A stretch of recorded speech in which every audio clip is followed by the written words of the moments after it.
Thanks a lot. And for the ECR is Rihards Kols. Yes, thank you, Chair. Well, obviously, it was already recognized that this agreement will eliminate tariffs on most Indonesian exports and help anchor the EU in its strategically important region.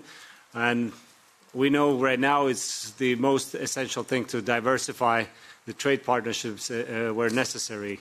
But a couple of practical questions on my side. First, it was already mentioned by Rapporteur. I raised the question in our previous discussion. Indonesia is a BRICS country, and we have heard the US rhetoric threatening tariffs on countries cooperating with BRICS countries.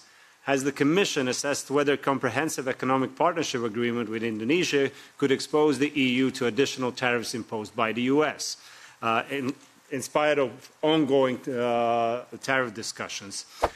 In terms of the BRICS membership, it's probably more a question for Indonesia itself. I understand this reflects a very long-standing foreign policy from Indonesia.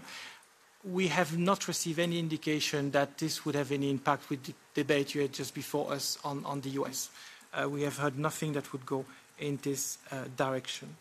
Second, on values. CEPA includes language on rule of law and governance, but unlike association agreements, its enforcement is soft, mostly dialogue-based.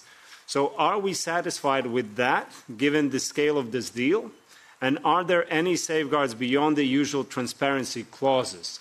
I'm mentioning this in particular, for example, out of the BRICS countries, we have the economic cooperation agreements with South Africa, we have with Brazil, Mercosur approaching that, but none of those BRIC countries that we are trading with in a legal framework or about to trade has the extradition agreement with Russia.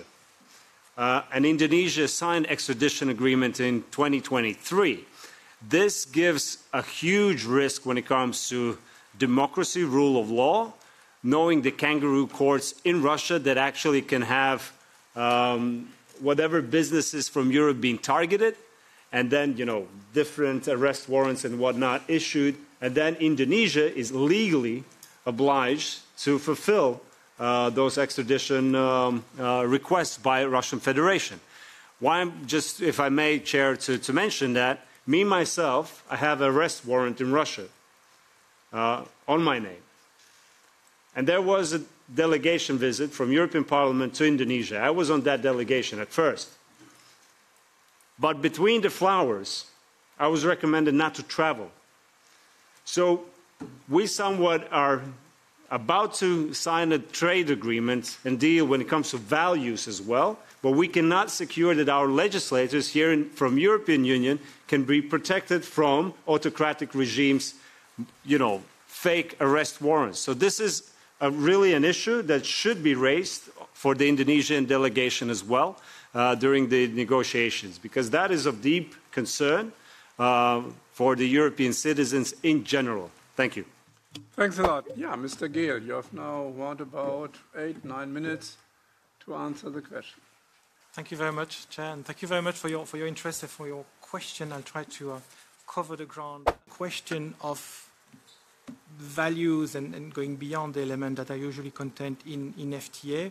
I would note that the CEPA will be linked to the partnership and cooperation agreement we already have with Indonesia, including provisions establishing democracy and rule of law as essential element. And that, I think, is an interesting hook, as we know also have a dialogue on human rights with Indonesia.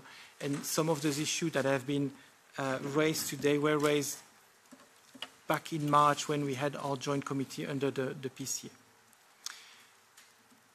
Moving to the question on raw material, which